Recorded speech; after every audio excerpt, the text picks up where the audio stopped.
بسم الله الرحمن الرحيم.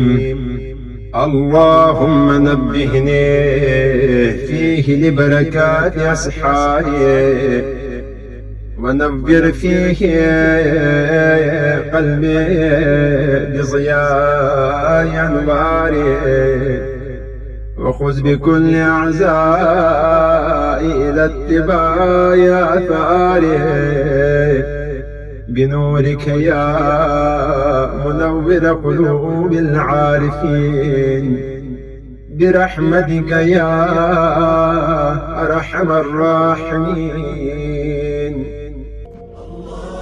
اللهم صل وسلم وزد وبارك